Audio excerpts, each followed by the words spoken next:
had an awareness of source energy, sort of, kind of, maybe, but few understood the power of their Abrahams or their Denalis or their source energies.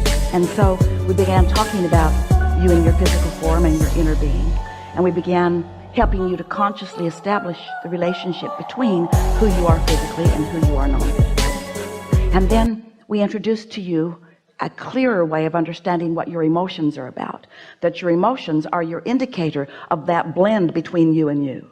And the better you feel, the more blended you are, and the worse you feel, the less blended you are. And so at first we wanted to introduce you to the other part of you, which sort of served to separate you more than we wanted to, but to make you aware that there was another part of you, we had to define who that part of you was and what that part of you does, and how that non-physical part of you existed before this physical part of you existed, and that non-physical part of you exists even now that this physical part of you exists, and how you actually have 2 points of attraction, because you here in this body, law of attraction is responding to what's active within your vibration, but your non-physical Denali is also a point of attraction that non-physical energy is responding to too, and that law of attraction is responding to too. So when law of attraction is responding to 2 parts of you, you can feel the harmony or discord of the response of law of attraction to those 2 active vibrations. You see what we're getting at? So first, you didn't know this part of you existed. Then we activated your awareness that this part of you exists. And ever since then, we've been wanting you to blend those 2 parts. And that's what I'm doing right now. But what you just said, your opening words to us about that part of you, were more separated in nature than blending in nature, because you said something that is absolutely not true, that you cannot do things that that other part of you can do. And without you, the desire to do those things would not even exist. You in your physical form are the reason that the exploration of the contrast is putting rockets of desires into the vortex. You in your physical form are the reason for the expansion. Creation is happening because of what you're doing. And so if anything, you said that backwards. Source energy would have nothing to do if it were not for us in physical form stirring it up and acknowledging that it could be more. Do you hear it? Yeah. Word.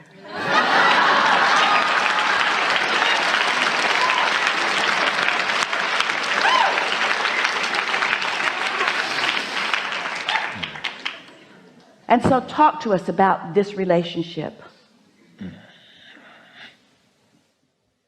And feel how in acknowledging that part of you, there is no value or purpose in diminishing any other part of you, because it's the blendedness that makes any of it be. Yeah, I can definitely feel the blendingness become more blended and blended with growth and development of myself, of me identifying myself. And when we have a question for you. Can life cause you to ask for something, and before you let it in, can you accept that you have experienced expansion and growth even though you are not comprehending it yet and you're not living it yet? In other words, when that step 2 has happened, then it's easy to know what else to do. And isn't the satisfaction of your life really, doesn't that come when there's something that you have vibrationally expanded to, and now you deliberately close that gap so that there's no difference between the expansion that your inner being is living as a result of your asking and what you are living as a result of your asking and allowing. You see, when you ask for something, it's easy for us because we just go to what you've asked for. We don't ponder your past and use that as an excuse to slow you down. When you ask, we go right there. That's why when you ask, it is given. Someone should write a book. When you ask, it is given. But then the lag time is all humaning. Yeah. We know you came to talk about some things, and we are enjoying how you start out with a premise that you are pretty sure of with a slight tentativeness about. We have a conversation and it shores up what you know, and then off you go again. So where are you now? I'm in the future now, right? And so in the future? yeah, I'm in the future, right? It's like, so The future of manifestation, but you're in the present of the situation of the energy. Yes, yes, really think about that. In other words, when the past or the present causes you to ask for something that you don't have, it feels like it's a future creation, but it isn't, because it's already been accomplished vibrationally. And when you accept that it's already been accomplished vibrationally, so that you move right to the present too, then it comes now. it comes now. It comes right now. And that lag time that we were talking about, that blurred line between past, present, and future, it becomes irrelevant. It's just this soft, lovely flow where this deliberate, creative creature explores and expands and keeps up with what you've expanded too. Yeah. I can definitely agree, because I feel it expanding, and I feel. So when you feel it expanding, what's the emotion within you about it? Because this is really what we want this gathering to be about. Esther has been saying out loud to herself mostly, and to anyone else who is patient enough to hear her out, I want to own my stuff. I want to own my vibration.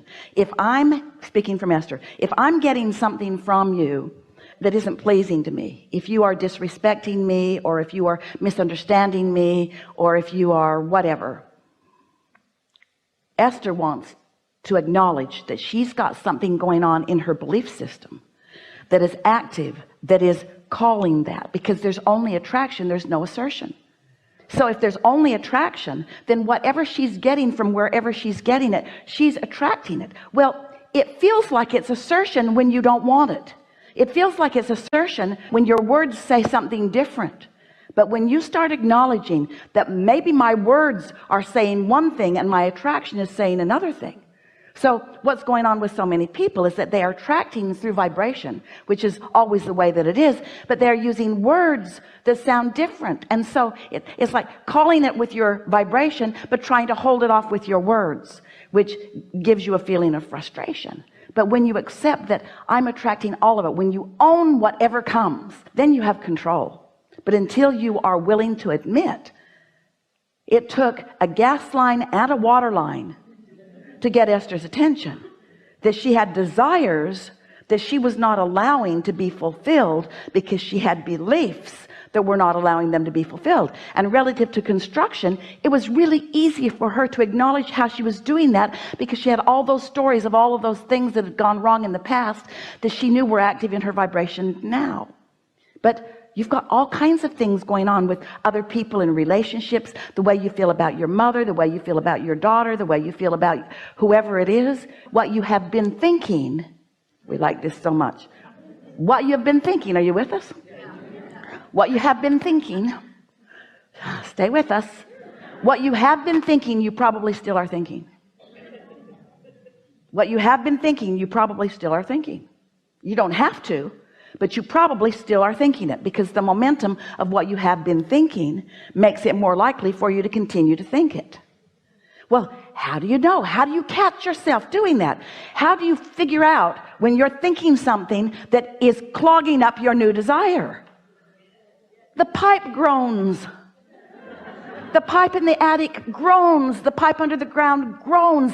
The pipe within you groans. It feels like negative emotion.